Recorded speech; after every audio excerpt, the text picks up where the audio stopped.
اعوذ باللہ من الشیطان الرجیم بسم اللہ الرحمن الرحیم۔ سورہ مبارکہ کے بارے میں خاص حدیث آپ کو سنانا چاہتا ہوں، اور اسی سے در حقیقت جو امام ابو حنیفہ کا موقف ہے رحمۃ اللہ علیہ، اس کی حقانیت مزید مبرہن ہو جائے گی۔ یعنی کیا کہ آیت بسم اللہ سورہ فاتحہ کا جز نہیں ہے۔ سورہ فاتحہ الحمدللہ رب العالمین سے شروع ہوتی ہے۔ وہ میں آپ کو بتانا بھول گیا کہ جن کے نزدیک یہ سورت کا جز ہے وہ پھر جہری قرات میں بسم اللہ الرحمن بھی بلند آواز سے کہیں گے، اور جن کے نزدیک یہ سورہ فاتحہ کا جز نہیں ہے وہ نہیں کہیں گے، وہ الحمدللہ رب العالمین سے قرات کریں گے۔ تو کوئی فرق نہیں ہے بنیادی۔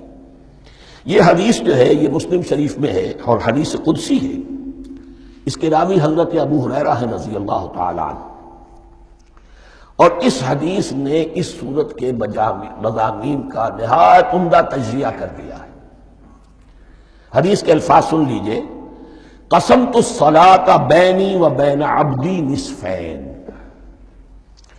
اللہ تعالیٰ فرما رہے ہیں، حدیث قدسی ہے، میں نے نماز کو، صلاۃ کو اپنے اور اپنے بندے کے درمیان آدھا آدھا تقسیم کر لیا۔ فنصفها لی ونصفها لعبدی، اس کا نصف جو ہے وہ میرے لیے ہے اور نصف جو ہے وہ میرے بندے کے لیے ہے۔ وَلِعَبْدِي مَا سَأَلَ، اور جو میرے بندے نے مانگا میں اسے دوں گا، میرا وعدہ ہے، یا میں نے اسے دیا۔ اس کے بعد اس کی تفصیل آتی ہے۔ اذا قال العبد، جب بندہ کہتا ہے الحمدللہ رب العالمین، قال اللہ حمدنی عبدی، جب بندہ کہتا ہے الحمدللہ رب العالمین، اللہ فرماتا ہے میرے بندے نے میری حمد کی۔ وَإِذَا قَالَ الرَّحْمَنُ الرَّحِيمُ قَالَ اللَّهُ اثْنَى عَلَيَّ عَبْدِي، جب بندہ کہتا ہے الرحمن الرحیم، اللہ فرماتا ہے میرے بندے نے میری ثنا کی۔ وَإِذَا قَالَ مَالِكِ يَوْمِ الدِّينِ قَالَ اللَّهُ تَعَالَى مَجَّدَنِي عَبْدِي، میرے بندے نے میری تمجید بیان کی، میری بزرگی بیان کی۔ اب یہ تین آیتیں ہو گئیں، تینوں میں اللہ کی حمد ہے، ثنا ہے، تمجید ہے۔ یہ تین آیتیں خالص اللہ کے لیے ہو گئی۔ اب چوتھی آیت آئی، ایاک نعبد و ایاک نستعین۔ اس کے بارے میں جب بندہ کہتا ہے اذا قال العبد ایاک نعبد و ایاک نستعین، قال اللہ تعالی ھذا ما بینی و بین عبدی ولعبدی ما سأل، یہ میرے اور میرے بندے کے درمیان ہے۔ یہ تو یوں سمجھیے یہ گرہ لگ گئی ہے میرے اور میرے بندے کے مابین۔ اس نے مجھ سے قول و قرار کیا ہے، اس نے میری بندگی کا اعتراف کیا ہے، اس نے تسلیم کیا ہے کہ میری ہی بندگی کرتا ہے اور کرے گا، اور مجھ سے مدد چاہیے ہے۔ ھذا ما بینی و بین عبدی، یہ معاہدہ ہے، معاہدہ دو فریقوں کے مابین ہوتا، یہ میرے اور میرے بندے کے مابین ہے۔ وَلِعَبْدِي مَا سَأَلَ، اور میں نے اپنے بندے کو دیا جو اس نے مانگا۔ وہ میری مدد چاہتا ہے، میری مدد اس کے شامل حال رہے گی۔ فَإِذَا قَالَ، اور جب بندہ کہتا ہے اهْدِنَا الصِّرَاطَ الْمُسْتَقِيمَ صِرَاطَ الَّذِينَ أَنْعَمْتَ عَلَيْهِمْ غَيْرِ الْمَغْضُوبِ عَلَيْهِمْ وَلَا الضَّالِّينَ، قَالَ اللَّهُ تَعَالَى هَذَا لِعَبْدِي وَلِعَبْدِي مَا سَأَلَ۔ یہ تین آیتیں یہ میرے بندے کے لیے، اهْدِنَا الصِّرَاطَ الْمُسْتَقِيمَ، اسی صراط مستقیم کی وضاحت ہے مثبت، صراط الذین انعمت علیہم، اسی صراط المستقیم کی وضاحت ہے منفی انداز میں، غیر المغضوب علیہم ولا الضالین۔ یہ سب میرے بندے کے لیے ہے، اور میں نے اپنے بندے کو دیا جو اس نے مانگا۔ اس کو میں نے ایک مرتبہ یہ ترازو کی شکل میں اس کو لکھوایا تھا۔ دیکھیے یہ ایاک نعبد و ایاک نستعین، یہ ہے وہ ترازی کی وہ ڈنڈی۔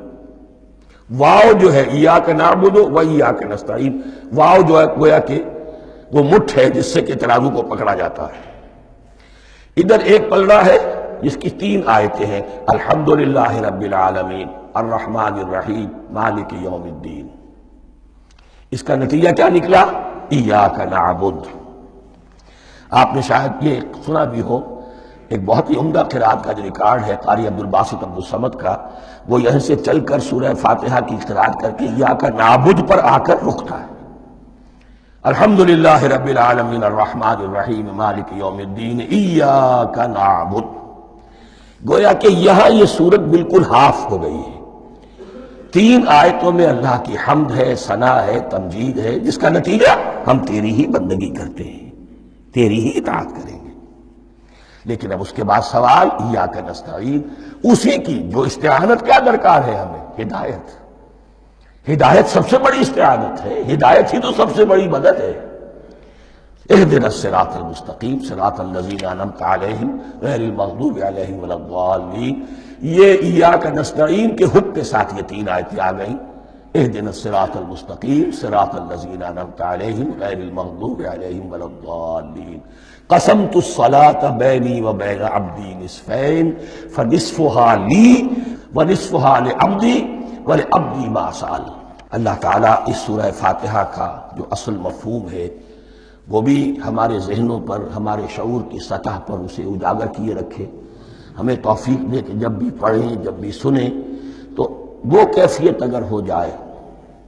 اس لیے کہ ایک حدیث ہے کہ الصلاۃ معراج المومنین، نماز تو اہل ایمان کے حق میں معراج کے درجے میں ہے۔ اس حوالے سے ہم یہ سمجھ سکتے ہیں کہ کوئی وقت ایسا آ سکتا ہے کہ انسان کو واقعتاً، روح انسانی واقعتاً اللہ کے یہ جواب سنے۔ انہونی بات نہیں ہے یہ، ہوتا ہے خطاب آخر، اٹھتا ہے حجاب آخر، کرتے ہیں خطاب آخر، یہ تو ہوتا ہے۔ مخاطبہ الہی ہے، تو میں نے عرض کیا کہ ثابت ہے، مخاطبہ، محادث اور تحدیث اللہ بندوں سے کلام کرتا ہے۔ صدق اللہ العظیم۔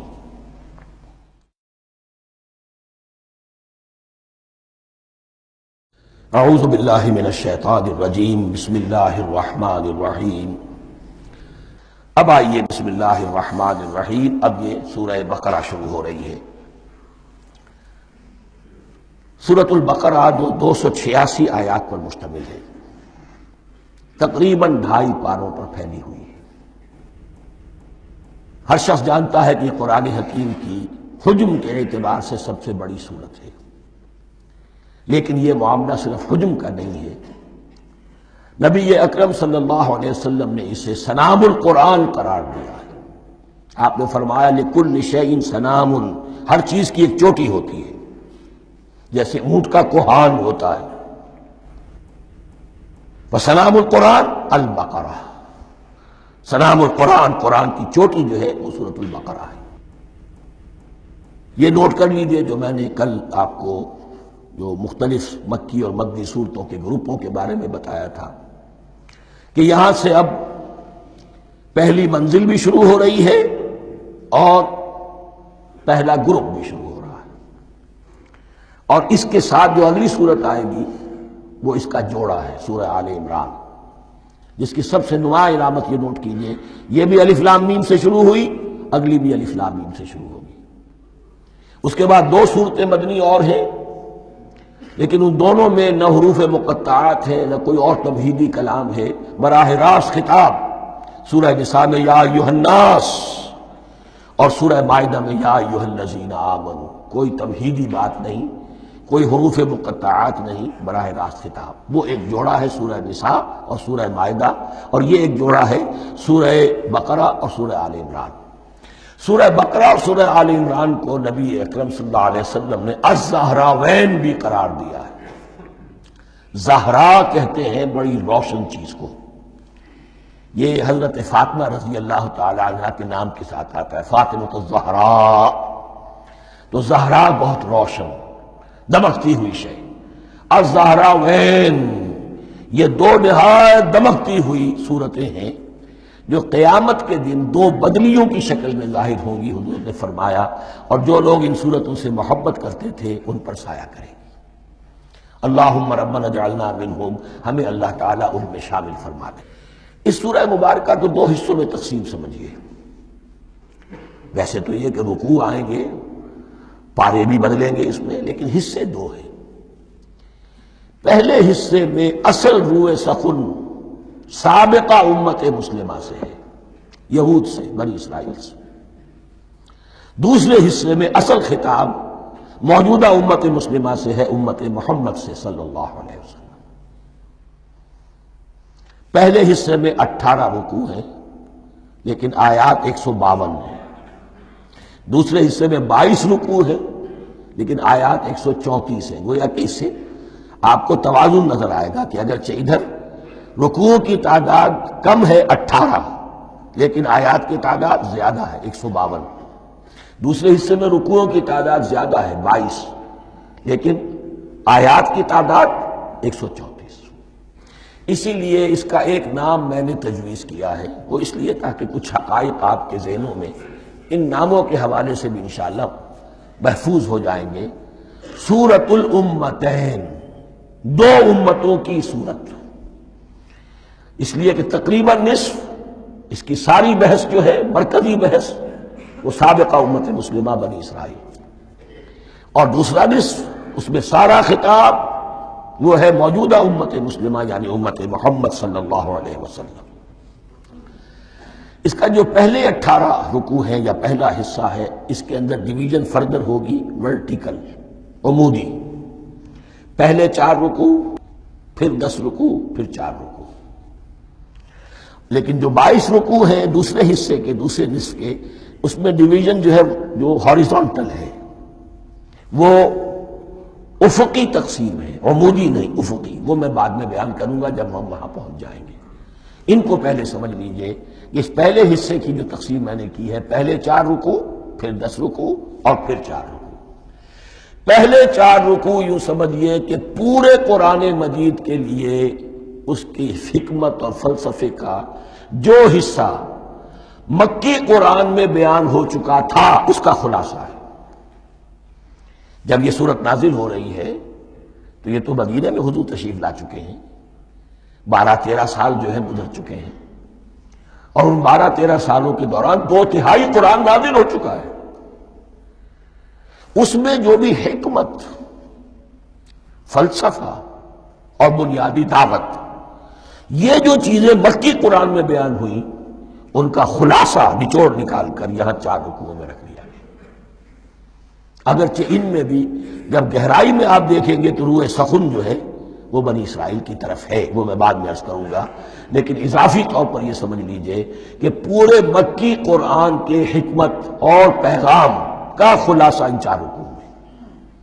پھر 10 رکوع ہے جن میں براہ راست خطاب ہے سابقہ امت مسلمہ، یا بنی اسرائیل. اس کے بھی 2 حصے ہیں. پہلے ایک رکوع میں دعوت ہے، بڑا انداز اس کا بڑا پیارا ہے. اس میں دعوت ہے، ایمان لاؤ محمد پر صلی اللہ علیہ وسلم. اور اس کے بعد 9 رکوع ہیں ملامت کے، ملامت، تنقید. تم نے یہ کیا اور یہ کیا اور یہ کیا، ہم نے یہ احسان کیے، یہ احسان کیے، یہ احسان کیے، تم نے یہ ناشکری کی، یہ ناشکری کی، یہ ناشکری کی. اور اس سب کا نتیجہ آخری 4 رکوعوں میں ہے کہ اب تمہیں اس منصب سے معزول کیا جا رہا ہے جس پر تم 2000 برس تک فائز رہے ہو، اور تمہیں ہٹا کر اب ایک نئی امت محمد کی شکل میں جو وجود میں آ چکی ہے صلی اللہ علیہ وسلم، اسے اس پر فائز کیا جا رہا ہے. اور اس کی علامت کے طور پر اسے میں کہا کرتا ہوں کورونیشن، تاج پوشی.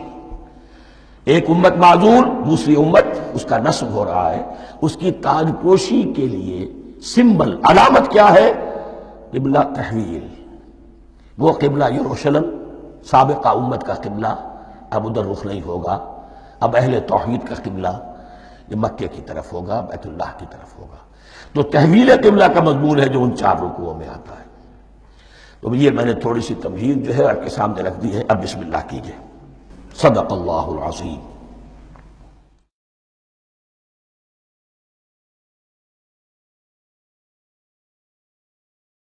اعوذ باللہ من الشیطان الرجیم. بسم اللہ الرحمن الرحیم. بسم اللہ الرحمن الرحیم. الف لام میم. الف لام میم یہ حروف مقطعات ہیں، یہ علیحدہ علیحدہ پڑھے جاتے ہیں، علم نہیں پڑھ سکتے اس کو. الف لام میم، ہا میم ہے، ہا علیحدہ میم علیحدہ، اگرچہ لکھے ہوئے ہوتے ہیں جڑے ہوئے. کاف ہا یا عین صاد لکھے ہوئے جڑے ہوئے، پڑھے جائیں گے علیحدہ علیحدہ، قطع علیحدہ کرنا. تو حروف مقطعات، ان کے بارے میں ایک بات تو جو ہے اجماعی ہے، سب کے نزدیک مسلم ہے. ان کا کوئی حتمی مفہوم اور ان کے حتمی معنی کسی کو معلوم نہیں سوائے اللہ اور اس کے رسول کے۔ اس معنی میں یوں بھی کہا گیا یہ کوڈ ورڈز ہیں، جیسے کہ کوئی میسیجز جو ہیں ادھر ادھر بھیجے جاتے ہیں سیکرٹ میسیجز، تو کچھ کوڈ ورڈز ہوتے ہیں جس سے سمجھ میں آتا ہے کہ یہ بات واقعتاً صحیح سورس سے آ رہی ہے، واللہ عالم۔ لیکن اس کا کوئی مفہوم اور اس کے معنی جو ہیں وہ اتفاق اس پر ہے، اگرچہ بعض حضرات نے کچھ اپنی سی کوشش کی ہے کچھ مفہوم جو ہے بنانے کی، وہ اپنی جگہ پر ہے، لیکن یہ کہ کسی حضرت عبداللہ ابن عباس رضی اللہ تعالی عنہما نے بعض ایسی کوششیں کی ہیں، لیکن ان کی رائے کو بھی ان کی ذاتی رائے سمجھا گیا ہے، امت نے اسے قبول نہیں کیا۔ اجماع اور کنسنسس اسی پر ہے کہ اس کے معنی اور مفہوم کسی کو معلوم نہیں سوائے اللہ اور اس کے رسول کے۔ البتہ بعض چیزیں ایسی ہیں کہ وہ اگر نوٹ کر لی جائیں تو شاید آئندہ ہے اس میں کچھ راز کھلنے کے امکانات پیدا ہو جائیں۔ دیکھیے عربی زبان کے جو الفابیٹس ہیں ان کی تعداد 29 ہے یا 28 ہے، میں بتا چکا ہوں۔ الف اور حمزہ کو ایک سمجھے تو 28 ورنہ 29۔ پہلی بات یہ نوٹ کیجئے قرآن حکیم کی 114 صورتوں میں سے 29 صورتوں میں ان کے شروع میں یہ حروف مقطعات آئے۔ دوسری بات یہ کہ اس میں 28 کا نصف کیجئے تو 14 استعمال ہوئے، 14 نہیں استعمال ہوئے، بالکل آدھی تعداد استعمال ہوئی ہے۔ تیسرے یہ کہ جو شروع اور آخر اور درمیان 3 حصوں میں تقسیم کر دیجئے آپ، 9 9 9 پلواری 27، ایک طرف 10 رہ جائیں گے۔ پہلے حصے میں سے بہت کم حروف لیے گئے، بہت کم۔ آخری حصے کے تقریباً تمام حروف ہیں، تقریباً۔ درمیانی حصہ وہ ہے کہ جس میں آپ نے دیکھا ہے کہ عربی میں جوڑوں کی شکل میں ہے، صاد ضاد، فرق کیا ہے نقطے کا، سین شین، فرق کیا ہے نقطوں کا، را زا، فرق کیا ہے نقطے کا۔ تو جو بھی نقطے والا لفظ ہے وہ نہیں لیا گیا، اور جو بغیر نقطے کے غیر منقوط ہے وہ لیا گیا۔ پھر اس میں 3 صورتیں ہیں جن میں ایک ایک حرف آیا ہے، سورہ قاف، سورہ نون، سورہ صاد۔ پھر صورتیں ہیں جن میں 2 2 آئی ہیں، جن میں 3 3 آئے ہیں، پھر 4 4 آئے ہیں، 2 ہی صورتیں ہیں جن میں 4 4 ہیں، اور 2 ہی صورتیں جن میں 5 5 ہیں۔ تو یہ ہے صرف کیوں سمجھیے کہ اعداد و شمار۔ اس کے حوالے سے کچھ آدمی غور کرے تو شاید کوئی بات نکلے۔ باقی وہ مثال میں آپ کو بتا دیتا ہوں کہ حضرت عبداللہ ابن عباس نے ایک رائے ظاہر کی کہ الف لام میم در حقیقت ایک جملے کا خلاصہ ہے، انا اللہ اعلم۔ پہلا لفظ انا، اس کا الف لے لیا، درمیانی لفظ اللہ، اس کا درمیانی لام لے لیا، تیسرا لفظ اعلم، یہ آخری لفظ ہے، آخری حرف میم لے لیا، انا اللہ اعلم، میں اللہ جانتا ہوں، واللہ اعلم، واقعتاً اللہ ہی جانتا ہے۔ یہ حضرت عبداللہ ابن عباس کی رائے ہے، لیکن اگرچہ انہیں حبر الامت مانا گیا ہے، لیکن یہ کہ ان کی اس رائے کو بھی اکثر و بیشتر مفسرین نے قبول نہیں کیا۔ صدق اللہ العظیم۔